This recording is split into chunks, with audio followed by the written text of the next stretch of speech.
नमस्कार मित्रांनो, स्वागत आहे तुम्हा सर्वांचे आपल्या लाडक्या एज्युकेशनल यूट्यूब चॅनल एक्सपेक्टेड स्टडीमध्ये.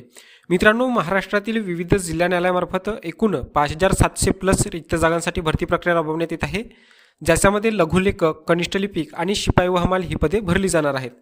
तर यासाठी मित्रांनो, तुम्ही जर का अर्ज केला असेल तर हा व्हिडिओ तुमच्यासाठी अतिशय महत्त्वाचा असणार आहे. या व्हिडिओमध्ये आपण जिल्हा न्यायालयाच्या परीक्षा कधी होणार आहेत, वेळापत्रक कधी प्रसिद्ध केले जाणार आहे आणि इथून पुढे फॉर्म भरल्यानंतर तुमची प्रोसेस काय असणार आहे, शॉर्टलिस्ट लागणार आहे का, तर याबद्दलची संपूर्ण माहिती पाहणार आहोत. कारण की एकदा का तुम्हाला परीक्षा कधी होणार हे माहिती झालं तर त्या दृष्टीने तुम्ही तुमचे अभ्यासाचे नियोजन करू शकता, बरोबर. आणि शॉर्टलिस्टविषयी पण माहिती बघणार आहोत. त्यामुळे शॉर्टलिस्टविषयी जी काही विद्यार्थ्यांच्या मनामध्ये शंका आहे तर ती सुद्धा दूर होऊन जाईल. त्यामुळे हा व्हिडिओ तुम्ही शेवटपर्यंत नक्की बघा आणि चॅनलवर जर का पहिल्यांदाच आलेले असाल तर चॅनलला सबस्क्राईब करून घ्या आणि त्यापुढील बेल आयकॉन देखील प्रेस करा. अशाच प्रकारची स्पर्धा परीक्षेविषयीची नवनवीन माहिती तसेच लेटेस्ट अपडेट्स आपण आपल्या यूट्यूब चॅनलवर शेअर करत असतो.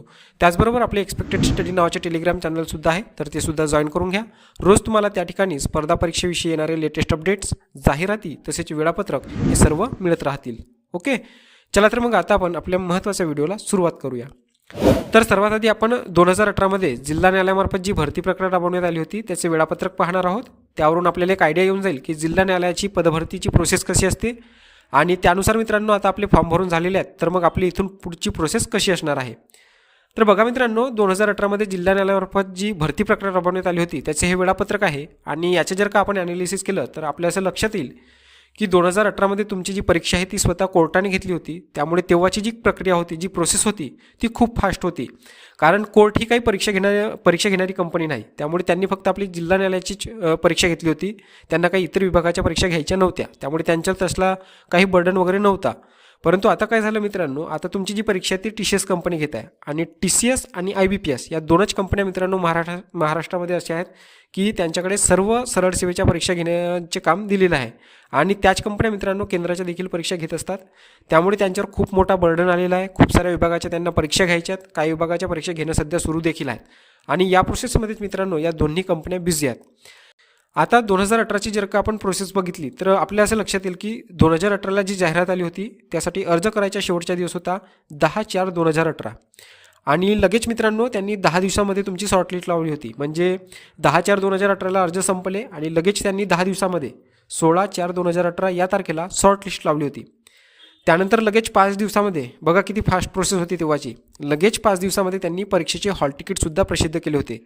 आणि पुन्हा लगेच 15 दिवसामध्ये तुमची चाळणी परीक्षा म्हणजेच लेखी परीक्षा घेण्यात आली होती 6/5/2018 या तारखेला, जी की ऑफलाईन पद्धतीने घेण्यात आली होती. प्रश्नपत्रिका आणि OMR शीट तुम्हाला देण्यात आल्या होत्या. आता मित्रांनो यावेळेस तुमची जी परीक्षा ती ऑफलाईन होईल की ऑनलाईन हे मात्र दिलेलं नाही, परंतु TCSने तुमचे फॉर्म भरून घेतलेले आहेत. त्यामुळे तुमची जी परीक्षा आहे ती ऑनलाईन होईल हे या ठिकाणी लक्षात घ्या. तर पहा, 2018ला तुमची लगेच परीक्षा झाली होती 6/5/2018ला आणि लगेच मित्रांनो 4 दिवसांमध्येच तुमचा निकाल लावला होता 10/5/2018ला. तर एवढी फास्ट प्रोसेस होती मित्रांनो त्यावेळची 2018च्या भरतीची. ठीक आहे. तर यावेळेस मित्रांनो ऑनलाईन परीक्षा ठेवल्यामुळे काय झालेलं आहे की TCS मित्रांनो तुमची परीक्षा घेत आहे आणि त्यांच्याकडे जे सेंटर अवेलेबल असायला पाहिजे होते ते मित्रांनो या ठिकाणी नाही आहेत. आपल्याला असं वाटलं होतं की डिसेंबरच्या शेवटच्या आठवड्यापर्यंत तरी जिल्हा न्यायालयाचे पदभरतीचे वेळापत्रक येऊन जाईल, परंतु ते अजूनपर्यंत काही आलेलं नाही. मी रोज ऑफिशियल वेबसाईट चेक करत असतो, आजही चेक केली, परंतु आतापर्यंत मला वेबसाईटवरती अजूनही कुठलीही नोटीस तुमच्या परीक्षांबद्दल म्हणा, तुमच्या शॉर्टलिस्टबद्दल म्हणा किंवा तुमच्या एक्झामच्या प्रोसेसबद्दल अशी कुठलीही नोटीस त्या ठिकाणी आलेली नाही. बरेच विद्यार्थी मला शॉर्टलिस्टबाबत विचारत होते की शॉर्टलिस्ट लावली जाणार आहे का. तर बघा मित्रांनो, जर का त्यांना शॉर्टलिस्ट लावायची असती तर त्यांनी आतापर्यंत शॉर्टलिस्ट लावून टाकली असती. असे मी यासाठी म्हणतो मित्रांनो, कारण की आज 5 जानेवारी आहे आणि भरपूर दिवस झालेले आहेत फॉर्म भरून. जवळपास 15 ते 20 दिवसांचा कालावधी गेलेला आहे. तर एवढ्या दिवसांमध्ये मित्रांनो शॉर्टलिस्ट लावायचीच असती तर ती आतापर्यंत लागली असती. त्यामुळे सध्या तरी शॉर्टलिस्ट लागण्याचे चान्सेस खूप कमी आहेत. माझ्यामध्ये तरी मित्रांनो TCSने तुमच्याकडून 900,000 रुपये इतकी मोठी फी घेतलेली आहे. त्यामुळे सर्व विद्यार्थ्यांना या ठिकाणी परीक्षा देण्याची संधी मिळू शकते. आणि शॉर्टलिस्ट वगैरे न लावता ते डायरेक्ट तुमच्या परीक्षा कोणत्या तारखांना होणार याची एक संभाव्य वेळापत्रक ते देऊ शकतात. तर मग महत्त्वाचा मुद्दा आहे की परीक्षा नेमक्या कधी होणार आणि त्याआधी तुमचे वेळापत्रक कधीपर्यंत येणार.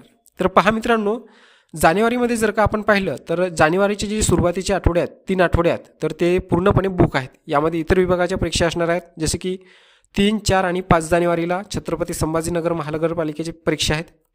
आणि आज 5 तारीख आहे, त्यामुळे छत्रपती संभाजीनगर महानगरपालिकेचे शेवटचा पेपर असणार आहे आज. त्यानंतर इथून पुढे मित्रांनो 8 जानेवारीपासून कंटिन्यू 14 जानेवारीपर्यंत राज्य उत्पादन शुल्क विभागाच्या परीक्षा आहेत. त्यानंतर 15 तारखेला मकर संक्रांत आहे. त्यानंतर 16 व 19 जानेवारीला कृषी विभागाच्या कृषी सेवक पदाच्या परीक्षा होणार आहेत, पेसा संवर्गातील पदे वगळून. तर यावरून मित्रांनो तुमच्या लक्षात आलं असेल की जानेवारीमधील 19 तारखेपर्यंतच्या सर्व तारखा या ठिकाणी बुक झालेल्या आहेत, त्यामुळे या तारखांना तरी तुमच्या परीक्षा होऊ शकत नाही. त्यानंतर 20, 21, 22, 23, 24, 25, 26, 27, 28, 29 आणि 30, 31 तर या तारखांना मित्रांनो सध्या तरी कोणत्याच परीक्षा नाहीत. परंतु मित्रांनो मला असं वाटतं की 20 जानेवारीपासून ते 31 जानेवारीपर्यंत या कालावधीमध्ये MIDCच्या परीक्षा होऊ शकतात, कारण की सध्या त्यांच्या परीक्षा घ्यायच्या हालचाली सुरू आहेत म्हणून म्हणतो. त्याचबरोबर मित्रांनो ज्या काही जिल्हा परिषदेच्या राहिलेल्या पदांच्या ज्या परीक्षा आहेत, ग्रामसेवक असेल, आरोग्यसेवक पदाच्या असेल, तर या परीक्षा मित्रांनो 20 ते 31 जानेवारीच्या कालावधीमध्ये होऊ शकतात, कारण की ऑलरेडी जिल्हा परिषदवाले 4 महिन्यापासून वाट बघत आहेत परीक्षेची. त्यामुळे या ठिकाणी जिल्हा परिषदेच्या परीक्षांना आधी प्राधान्य दिले जाऊ शकतं आणि त्यानंतर मग इतर विभागाच्या परीक्षा घेऊ शकतात. तोपर्यंत मित्रांनो तुमची जी पेसा संवर्गातील पदासंदर्भात सर्वोच्च न्यायालयामध्ये जी रिट याचिका दाखल केलेली आहे, तर त्यावर 9 जानेवारीला सुनावणी होणार आहे. तर याचासुद्धा निकाल येऊन जातो. ठीक आहे. त्यामुळे माझ्या अंदाजानुसार तरी मित्रांनो तुमच्या ज्या जिल्हा न्यायालयाच्या परीक्षांचे वेळापत्रक आहे, तर हे जानेवारीच्या एंडिंगपर्यंत प्रसिद्ध केले जाऊ शकते आणि त्यानंतर फेब्रुवारीमध्ये तुमच्या परीक्षा घेतल्या जाऊ शकतात किंवा मग मार्चमध्ये जास्तीत जास्त. ठीक आहे. याच्या पुढे तुमच्या परीक्षा जाणार नाहीत, कारण की मग त्यांना इतर विभागाच्या सुद्धा परीक्षा घ्यायच्यात. आता तुम्ही म्हणाल की फेब्रुवारीमध्ये तर आचारसंहिता वगैरे लागणार आहे, तर मग परीक्षा कशा का होणार? तर माझं तरी असं मत आहे मित्रांनो की जी प्रोसेस चालू आहे आता सध्या त्याच्यावर तरी काही परिणाम होणार नाही. ज्या भरती प्रक्रिया सध्या सुरू आहेत तर त्या सुरूच राहतील.